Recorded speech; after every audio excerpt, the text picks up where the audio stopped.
Hello everyone, this is Shivangi. Welcome to Shiv classes. इस video में हम डिस्कस करने वाले हैं इकोनॉमिक इंटीग्रेशन को और उसके बेनिफिट्स क्या क्या होते हैं।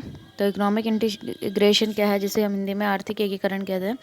एक अरेंजमेंट है जहाँ पे नेशंस मिलके, एक या दो से ज़्यादा जो है कंट्रीज़ मिलके, जो उनके बीच में ट्रेड बैरियर्स हैं, ठीक है, चाहे वो कोटा से रिलेटेड हो या फिर टैक्सेस हों, टैरिफ जो जिसे हम बोलते हैं, ठीक है, उनको या तो कम करना या फिर बिल्कुल ही एलिमिनेट कर देना।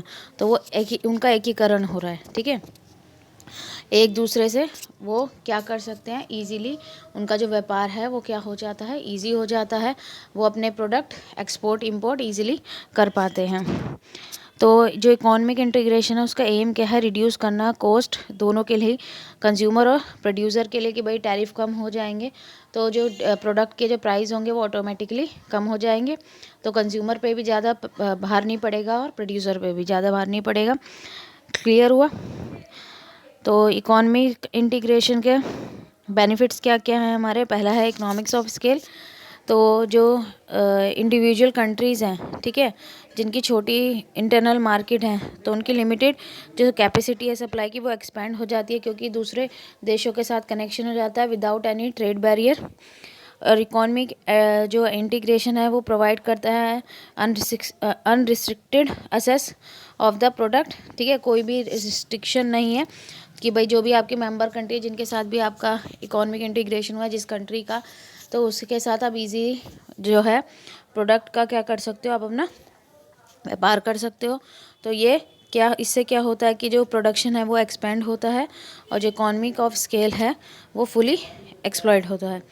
फिर है इंटरनेशनल स्पेशलाइजेशन हो जाती है। तो इकोनॉमिक इंटीग्रेशन से जो मेंबर कंट्री हैं उनको स्पेशलाइज मिल जाती है दोनों में ही, प्रोडक्ट में भी प्रोसेस में भी। भाई जिस चीज़ में उनकी स्पेशलाइज अच्छी है तो उसका एक्सपोर्ट उनका बढ़ जाएगा, भाई उनकी लागत भी कम लग पा रही है और वो उस चीज़ में स्पेशलाइज भी हो जाएंगे, ठीक है।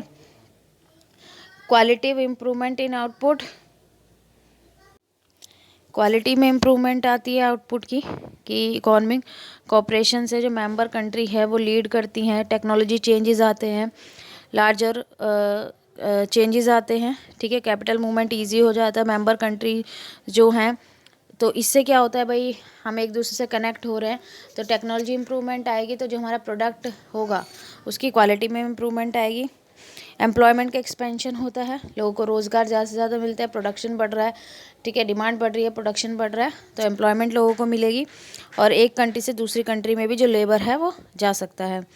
Improvement in terms of trade, तो टर्म्स ऑफ ट्रेड में भी इम्प्रूवमेंट आती है। तो इकोनॉमिक इंटीग्रेशन से जो बार्गेनिंग पावर है मेंबर कंट्रीज़ की रेस्ट ऑफ वर्ल्ड के साथ वो इंक्रीज़ हो जाती है, जिससे उनका जो टर्म्स ऑफ ट्रेड है वो इम्प्रूव होता है।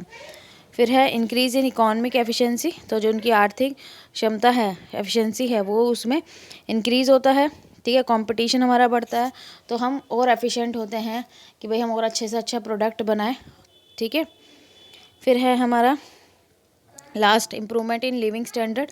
तो भाई जब ट्रेड बैरियर नहीं होगा, लोग अच्छा प्रोडक्शन कर पा रहे हैं, हमको रोज़गार मिल रहा है, तो उससे क्या होगा, जब लोगों के पास रोज़गार होगा तो इनकी इनकम बढ़ रही है, इनकम बढ़ेगी, ठीक है, तो उनका लिविंग स्टैंडर्ड ऑटोमेटिकली क्या हो जाएगा, चेंज हो जाएगा, क्योंकि एम्प्लॉयमेंट अपॉर्चुनिटी उनके सामने ज़्यादा आ रही हैं। किसकी वजह से, इकोनॉमिक इंटीग्रेशन की वजह से। आई होप आपको क्लियर हो गया होगा। अगर वीडियो अच्छी लगी हो तो like it, share it and subscribe my channel. Thank you.